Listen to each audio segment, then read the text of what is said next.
One of the key objectives of movement builders is to help you become more movement conscious, as we've probably said 1,000 times by now. And a really crucial part of being more movement conscious is thinking more strategically within and about movements. So at Neon, we understand that we can all have a vision to win, but as we've said, movements are united by a shared problem, not necessarily a shared vision. And we can really limit our movement success when we fight with other players about the best political vision or approach to change, rather than appreciating that the movement itself is inherently and necessarily a group of actors working towards a broadly shared problem, but with different approaches and different beliefs, whether they like each other or not. Crucially, and if you don't take anything else away from this module, take this, we can't control the strategy for the entire movement. It's very sad, but it's true. But we can think more strategically within movements and develop more movement-conscious strategy.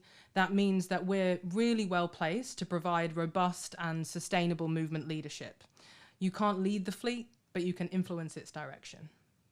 So, strategy is future-focused. It's about getting us to where we want to be.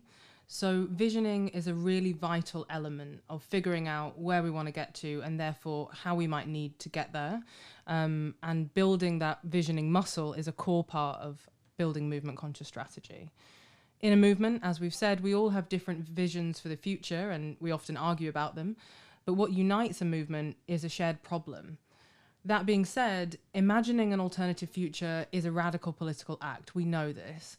And it's something that we're often too busy firefighting to engage in. So it's vitally important that we try to invest time and energy and resources into exploring both our own and others' visions for a world beyond the problem, the world that we're actually fighting for. Otherwise, we're at risk of our movements just disintegrating once we've come together to tackle that particular shared problem that united us.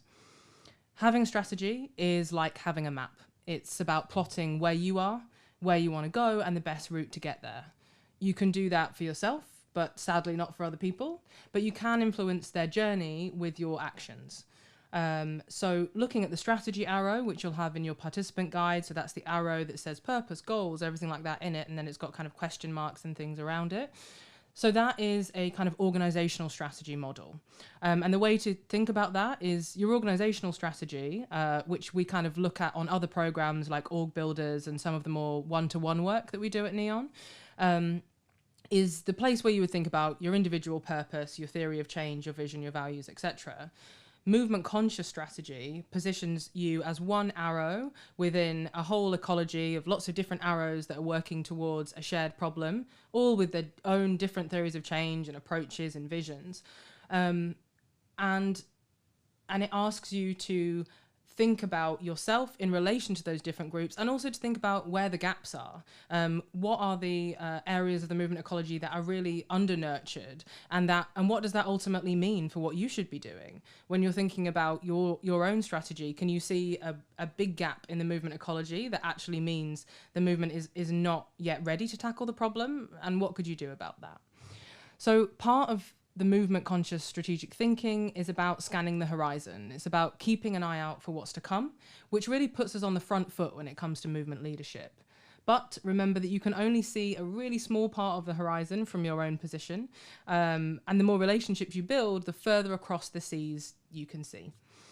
Thinking strategically within a movement is about looking at your map, plotting where people are, where other movement actors are, what directions they're heading in and what they're hoping to achieve, and then helping yourself to understand how to influence the movement most effectively based on the resources and relationships that you have once you have that information. That is being strategic. Movement conscious strategy then is thinking, okay, who else is in my movement? What visions do they have? What approach to change are they taking? Where are the gaps? And so what contribution can I or my group make to that broader struggle?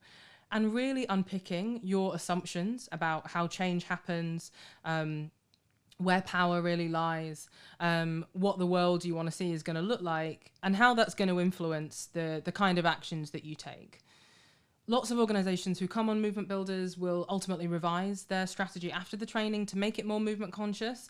And Neon can support you in doing that work through some of our other programs, which Esme can discuss.